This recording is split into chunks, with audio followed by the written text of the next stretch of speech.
Today we return with one of my favorite sections that I haven't done at all in this 2025, and it is the section of 7 theories of, in this case, of Blackbeard. A section where we cover 7 theories about something specific, and I share my opinion on whether they might be real or not. Let me say, as always, that this kind of videos involves a lot of work, so I would really appreciate a big like and subscribe to the channel to see more videos. Now, let's begin. Let's go with the first theory, and I would say it's the most popular of all. Let's go with the first theory of Kurohige, and it's something related to his character, something only he can do, something totally characteristic of this character, and something that fans truly need to see in the work, because it's a theory that has a lot of many years. And it's that we know Blackbeard is the only character in all of One Piece that we know of to date, at the time I'm recording this video, who has consumed 2 devil fruits. He is a character we've seen use the power of both. We saw when he consumed them, which was in Marine Fort, having the Yami Yami and the Gora Gora, and up until now we don't know why he consumed the second one. Well,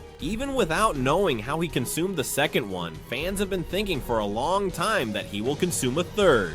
Yes, One Piece fans are completely out of our minds. The series tells us they can only consume 1 fruit. There's someone who consumes 2, and we assume he's going to consume a third. And this is precisely the theory in general terms. And it's that the theory, as I say, suggests that Blackbeard will have 3 fruits. Now, why does this come up? Well, it comes from Kurohige's direct relationship with the number 3, especially in his Jolly Roger, which is precisely the skull used as his logo, displayed on his ship's emblem on the flag, where we see it has 3 skulls, which at the moment has not taken on a meaning, considering that the Jolly Roger always represents something about the pirate it refers to. That is, the Straw Hat one has a straw hat because Luffy has a straw hat and is called the Straw Hat. Shanks' obviously represents Shanks, and Whitebeard's represents Whitebeard. That is quite easy to understand. Well, we don't really understand what having those 3 skulls means, but we see that having these 3 skulls could mean something with the number 3, and given that he already has 2 fruits, it could mean that he will have a third, symbolizing in some way the 3 souls, so to speak, of the 3 fruits, being a somewhat abstract way of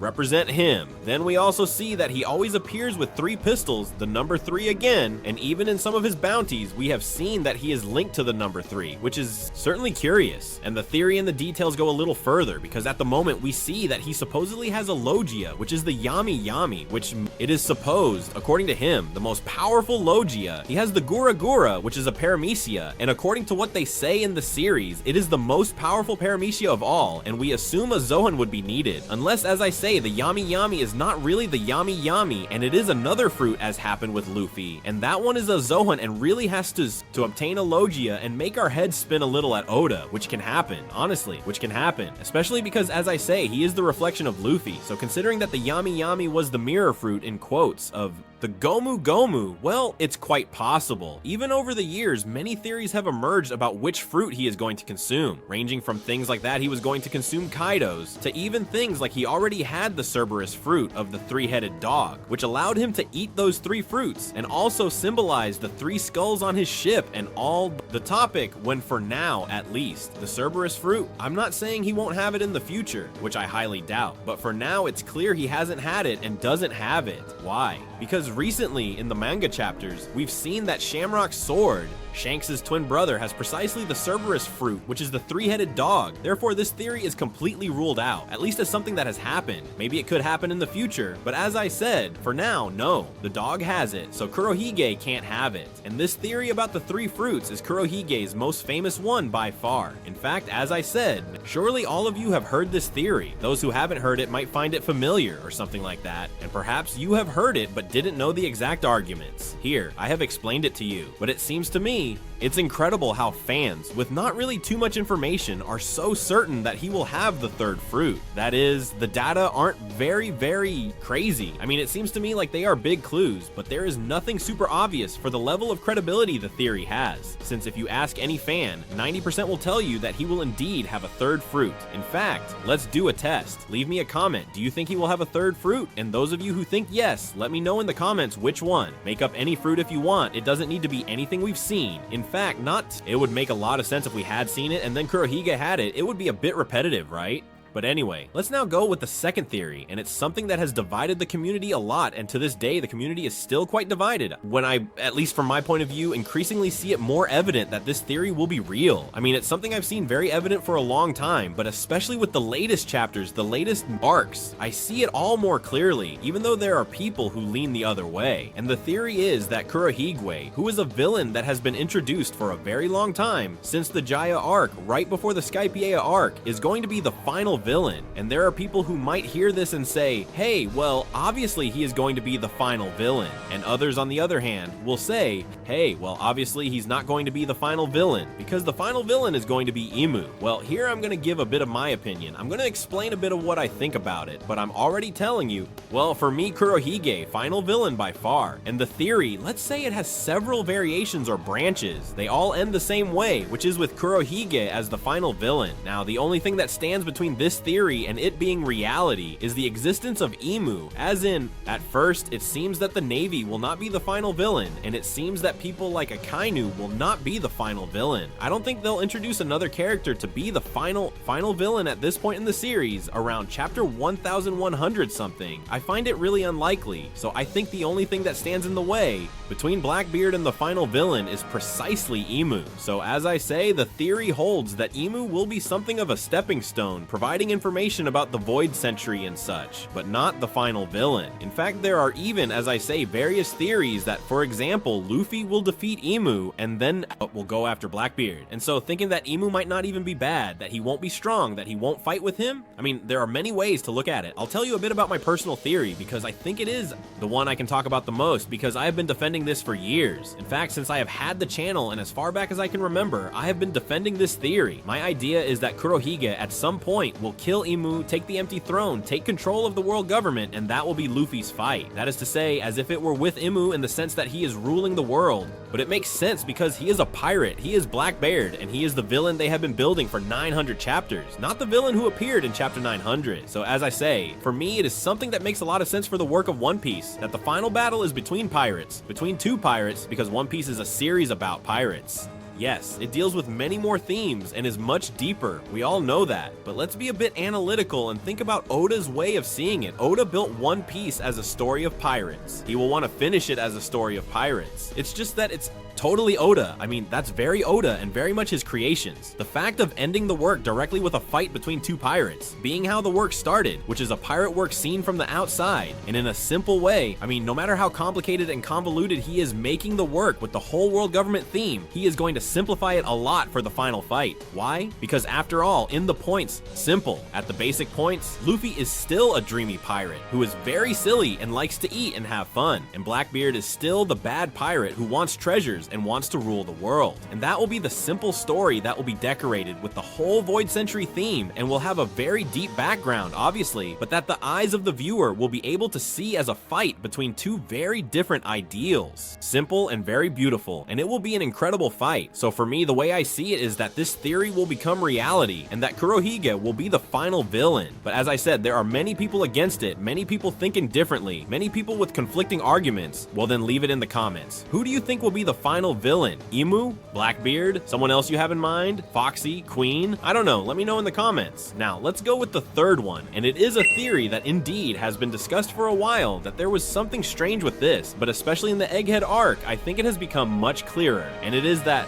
Blackbeard, with the whole issue of having consumed 2 devil fruits and seemingly having a strange body, as stated by Marco himself at Marineford, and if anyone doesn't remember, Marco was the doctor of Whitebeard's crew that Blackbeard belonged to, so he knows quite a few things about Blackbeard's own body, because he would have treated him as a doctor and all. The issue, he said he had a strange body. So from this theory, the idea arose that Blackbeard had something unusual in his body, and even theories emerged that he was an experiment, that he was a robot, that he was a creation. I mean, many things came out, but it has ended up leading to something that seems much more logical and also seems very interesting, and that is that he is from a different race, specifically the Buccaneer race, is what I pointed out. Why? Because when we are told about Kuma, we are explained that he is of the Buccaneer race. Some of his history is explained to us, certain things are explained explained, we see that he has many similarities with Kurohige. We see that both have dark skin. We see that they have the same type of hair. We see that they have the same type of body, also quite large and all that. I mean, we can see several similarities between the two, and there's even something that adds a bit to my theory, which I'll comment on now. Something a bit more detailed and a way to interpret what I have. But above all, we have to go to the moment when Van Augur and Katarina Devon, they meet with Saturn at Egghead, since we see that they are talking to him, and he says that Kurohige seems to have a special lineage or something like that. He mentions the word lineage, mentions that it is a bit different, and mentions that he is not like a common human, but has something a bit strange. And being that person who is very involved with the Buccaneer race, with everything related to Kuma, who has been involved in his plot, having just fought with him and received the punch and everything, it makes perfect sense that it's referring to him being of the Buccaneer race, giving us an essential clue to solve all the stuff about Blackbeard. And here I want to add something that seems to me could be the key to the Buccaneer race, as they talk about how the Buccaneer race has something extra, like it's dangerous in some aspect. I mean, they imply that it's special. The word is special, and I think what I'm going to comment on could be interesting. My idea, which I mentioned a long time ago in a video in a much more extended manner, is that the Buccaneers have two souls, or can even have some more. And someone might say, well, exactly why do you say this? Well, it's supposed that Kuma had lost all his humanity. It is supposed that Kuma had no trace of humanity with the entire operation Vegapunk performed on him and all that, and that he was basically nothing more than a dead body, a robot, and a soldier. But then we saw that to help Bonnie, to free her, he used a punch with Haki, which is nothing more than the manifestation of your own will, by demonstrating that there is still will. It shows that there is still soul remaining, so that operation was not entirely successful. But then we have seen that Kuma was not entirely is not entirely being Kuma, at least from what we have seen so far.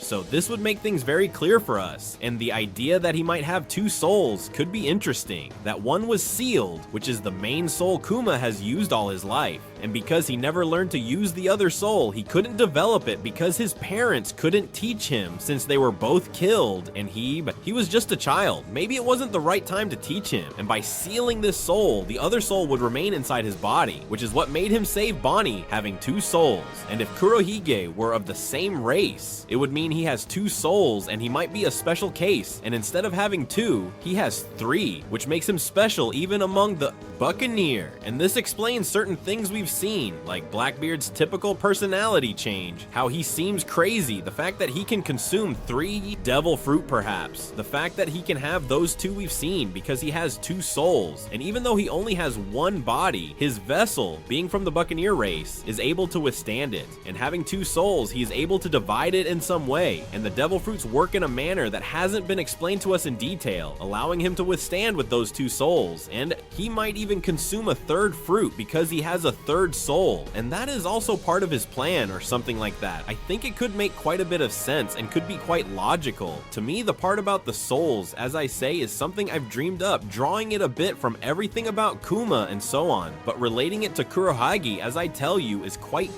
wild. But the most important thing of all is the theory that Blackbeard is of the Buccaneer race. I think this is something that can be 90% real because, as I said, we have already been introduced to the race, certain things have already been explained to us, we know it may be related to the fact that Blackbeard was somewhat abandoned, and that whole theme of him being alone, the physical similarity to Kuma, it would be quite interesting, and I think it makes a lot of sense to me. I would like you to leave your opinion on this theory in the comments because, as I say, I like it, it seems clear to me, and I think Oda may have left enough clues to quickly explain Kurohige's race without getting into long and detailed explanations, because he's already more or less explained it in Egghead with Kuma. I think it would be a pretty simple way to explain it and quite interesting. And now let's go with the fourth theory, which actually contrasts a bit with the second one we discussed. In the second, we mentioned that Blackbeard was going to be the final villain, that Emu was not going to be, and this would be a variation of that theory, exactly the opposite, I would say. And this theory points out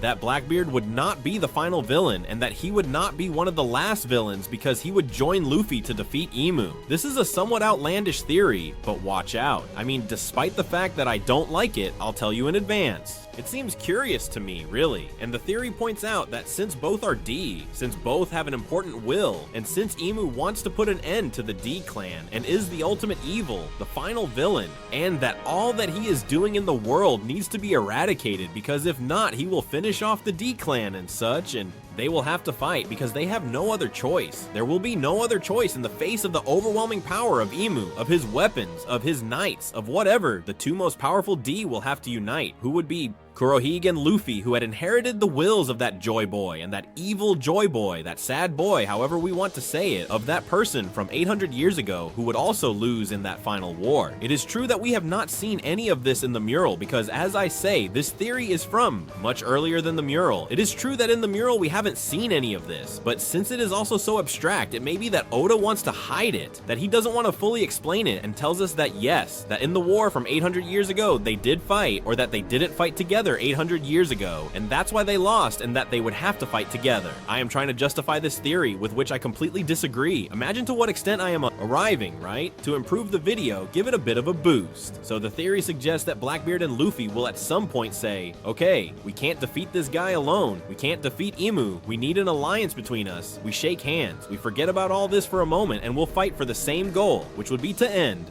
with Emu. I have to say that the theory does not indicate what would happen afterward. The theory is that they face him and that's it. I don't know if Blackbeard dies, because of course, imagine they defeat Emu and Blackbeard won't want to defeat Luffy. Well, I don't know. Honestly, I don't see a redemption for Kurohige, really. It seems complicated, but well, even if you want to go down that path, go ahead. The theory doesn't convince me, but I'm surprised by the number of people who think it. I mean, when I saw this theory, I said, well, I don't like it, but well, I mean, I could squeeze it in a little. But I looked at it and said, no, it's that many people think this. I mean, there are many people who think that Blackbeard and Luffy are going to join forces to defeat Emu. I mean, it seems like a stretch to me, a historic stretch, because I wonder, where is Shanks then? Did they kill Shanks? Or since he isn't from the D clan and won't interfere, or isn't so strong, I don't know, like, I don't know where, I mean, there are things missing in this equation that they're presenting in this theory. So, hey, I don't buy it, I don't buy it. Let me know in the comments what you think, but it doesn't quite convince me. I don't know. Maybe someone will come in the comments and give me a 12-line text saying no, because of this, and this, and ends up convincing me. But I find it very difficult. Really, I see it as very complicated. I mean, I don't see this theory at all. Let's continue now with the fifth theory, and it's something that's a bit worrying to me, really. It's something that's a bit worrying because it's a theory about Blackbeard that starts to smell like it could happen, and it would be silently acting like a rascal, Oda, and that he kills Shanks. Something that has been discussed for many years in the community is that Blackbeard will kill Shanks. Why? Because in One Piece we know that we don't have a large number of deaths. I mean, we have a fairly limited number, most are in flashbacks, but of active people in the real world and who are super important. Not many die either. I mean, Ace, Whitebeard, a few others in between, and so on, but the rest, no, it hasn't been anything too crazy, and especially those who can affect Luffy a lot. So it's true that Luffy trained for 2 years to protect his Nakama, but of course, there is a character who would make a lot of sense to die, especially to give weight to that fight against Blackbeard, to add drama to the series, to provide a second development for Luffy, to see how he faces the death of someone like, it was, well, his ex or something like that, but with his Nakamas, to see if he has matured, which would be interesting, and it would be the death of Shanks, who would be, let's call it a father figure, and this would be quite interesting. The theory suggests that since Blackbeard and Shanks faced each other before, leaving him the eye mark,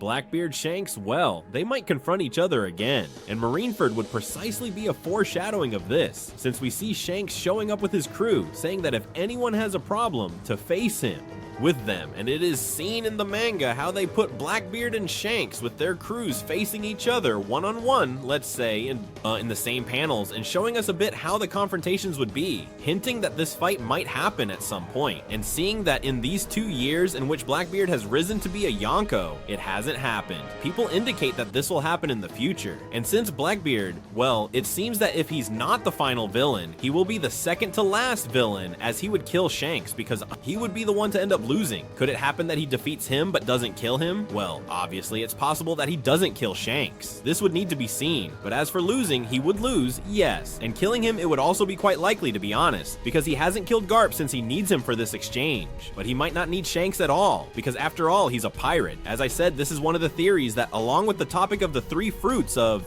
Blackbeard, it's one of the most famous theories about the character and one that many people believe. And this is something that even I doubted for a while, like, hey, maybe Oda hasn't decided to do this, because I saw movements with Blackbeard a little different from what I imagined, and I said, well, maybe it's going in another direction. But considering we're in Elba, that for now nothing is happening with Shanks, that we don't know where he is, that the last he mentioned was Blackbeard, that he left, and we don't know what happens with Blackbeard or anything, be careful if they go to the island, start fighting, and something crazy happens, right? I mean, it could even be quite dangerous. I don't know if this is gonna happen or not, or if it will happen now, but I'm starting to worry. More than anything, the idea of Shanks' death, which obviously would seem like a waste to kill him off without having seen him. Because we have seen two nonsense things about Shanks. I mean, we haven't seen anything of the character talking, developing, or having things in between, because he is a very interesting character. Beyond that, what would be a massive mistake for me is the idea that he can't meet with Luffy.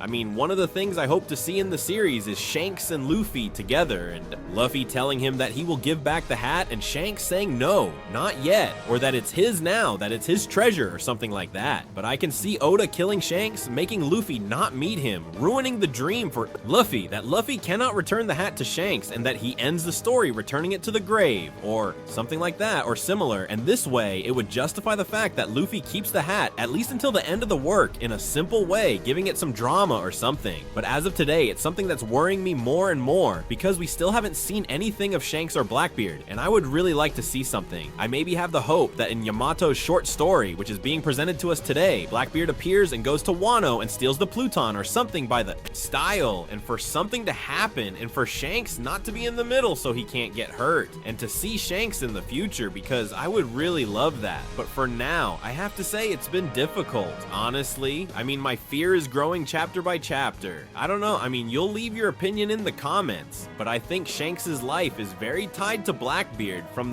at the beginning, and be careful that his death might also be. Really, I don't know. It's just that there are many things and many angles to address. So, hey, leave me a few comments about what you think regarding this, but I won't lie, I am a bit worried about Shanks' life. Now, let's move on to the sixth theory, which also talks about Blackbeard's past. We know that Blackbeard is a fascinating character who must have a very interesting past and all that, but that Oda hasn't drawn it, that we don't know exactly what happens with him. We don't know where his ability comes from, his knowledge. I mean, he's a very mysterious character in many ways, and there's something that has been introduced in the work, and that we have seen is very related to him, and that is the character of Xebec. And we've seen that the character of Rock's D. Xebec has many similarities with Blackbeard in the way he has been described, things that seem like he was a bit of a rival to Roger. And, well, if Luffy is Roger, Xebec would be Blackbeard initially, because he could also be like the rival due to the presentation he has in Jaya, which is of rivals and of precisely the final enemy. Then we have that Blackbeard's main ship is called Saber of Xebec, precisely, because obviously comes from Rock's D. Xebec, because up to Xebec we saw that he carried a saber. So hey, here, there's something to be cautious about, right? Like, we see that indeed there is a connection between these two. The thing is, we don't know what the relationship is.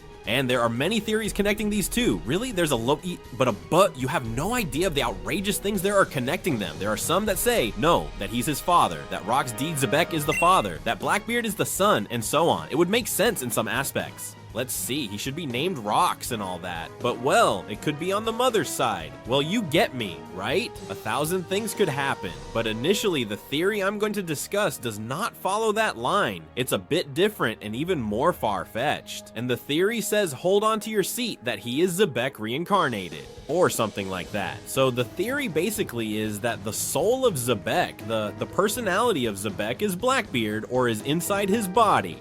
I mean, there's a big mess of theories here. There are people who say that Blackbeard himself is Xebec, that everything is him, that all the words are him, that it's always him, and that the personality is inside Blackbeard. He just calls himself Blackbeard because it's his new life, and that's it. Some people say that Kurohige is a person, and that inside he has Xebec's soul, which, with a theory that it would take quite a while to explain to you, as it could make sense. Basically, in a very summarized manner, that he might have had Brook's fruit before brook and that he might have died and his soul might have entered Blackbeard's body, well, it might more or less fit. Okay, I can buy if you want, but in general terms, the theory suggests that Blackbeard and Xebec have that kind of relationship because they are the same person in a way, indirect or direct, but there is no family relationship. It's not a matter of knowing each other, but he is him or is inside him. As I say, this theory, well, of course, since the relationship he has with Xebec is so abstract, they can make so many theories that he's his father, that he knew him, that he's an apprentice, that he's his son, that he's the son of I don't know who, the baker from the shop Xebec used to go to and he met him. I mean, you can make many theories, just so many.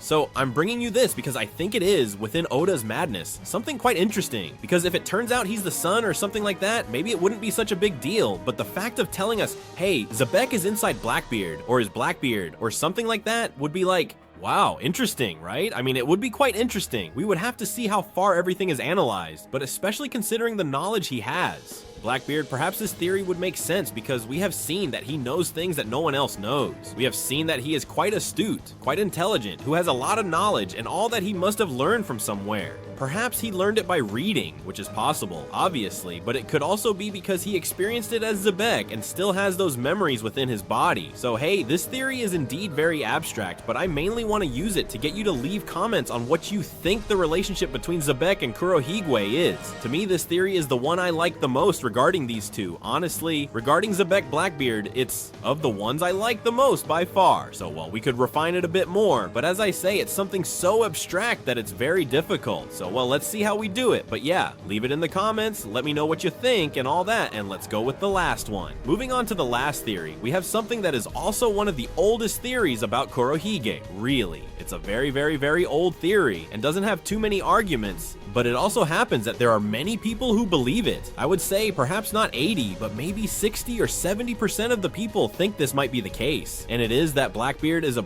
D false. I mean, it's not a real D. Blackbeard's name is Marshall D. Teach, as he said. So everyone assumes that if in his name there's a D, so he's a D and part of the D clan. Well, there are many people who say no, that he's not from the D clan and that he's a self-proclaimed D clan member, a self-proclaimed member of that family, but that in truth he doesn't have no connection of any kind. And this could make more sense than we think, since we have seen the Diorcés behave in certain ways in the work, and they have always been quite honorable characters, quite similar in that sense. I mean, more or less the characters we have seen. Despite that, even, I don't know, Xebec, who we saw was a bad person or was a villain or something like that, well, it seems that he did not run away or did not have that kind of cowardice that Blackbeard has, which we have seen. So they mainly focus on this topic and say that Blackbeard wants to try to be a D because he knows the secret of the D clan and he wants to proclaim himself a D to forcibly belong to that group, but in truth, by blood, by being born into the family, he is not. So it is a name he has self-imposed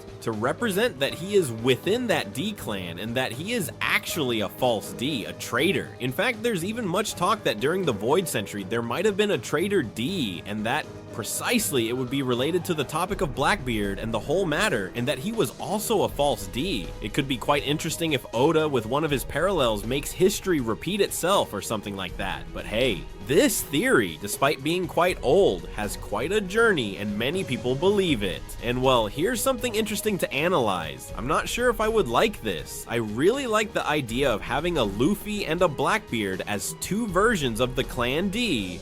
A very kind person, a very cheerful person, and a person as happy as Luffy, and then a somewhat just like a mirror effect as Blackbeard would be, as Xebec was, maybe something like that. So I am not completely convinced by this theory, but I won't lie to you. It would be interesting to see a character wanting to get inside the Clan D, simply to know the history, to know what it means, and to want to belong to that, but there is no way to belong, because it is a name that is inherited and proclaim it for oneself and say, no, I am going to do this because I know how to do it and I make myself stronger and I am strong, and because I am strong, I can be part of the D clan. Maybe that would be interesting, really. Maybe that would be quite interesting. And actually, as I say, if it happened in the story, I think I would even like it. I mean, if they do it well and explain it well, it would be like, wow, then you give background to the character in an interesting way. But I think that having explained the D in the sense that yes, we know it's in the name and such, depending on what its meaning is, I think that the fact that it is actually a false D would be more bad than good, because since we still do not know the exact meaning, since we still do not know exactly what it means. If it's something related to a surname, if it's something related to a name, if it's something deeper, if it's something related to a clan, we don't know exactly the meaning. 100%. I'm not talking about what word it is, but what it means, what importance that clan has. So from this point, I think we could start to see what would be better for the work. This theory, I say, seems interesting to me, but I don't give it much credibility, to be honest. I think it can happen because it's not something too far-fetched. It's not something like very crazy, very convoluted, and it can happen. I mean, if Oda wanted to include it in the work, using the arguments that exist, he could do it, but it doesn't really convince me much, honestly. I stick with the usual theory that it's just a D period, and maybe it's a Trader D or something like that, but that it's a true D. Now, as I said, I understand the other point, but well, leave me comments on what you think about this theory, and these would be the 7 Kurohige theories we discussed today. This section, as I said, is one of my favorites. I love doing it and commenting on these theories. These 7 Blackbeard theories are some of the most famous, because we truly have endless theories about this character. There are a lot, it's one of the most they have, and I could even make a second part in the future, maybe, but for now, I think we are good with these 7. That said, I want you to leave in the comments which of the 7 is your favorite, and which of the 7 you think will actually happen. So you can say, I have to bet my money, I'm going with this theory. And you know, if you like the video, you can leave a big like, subscribe to the channel to see more videos,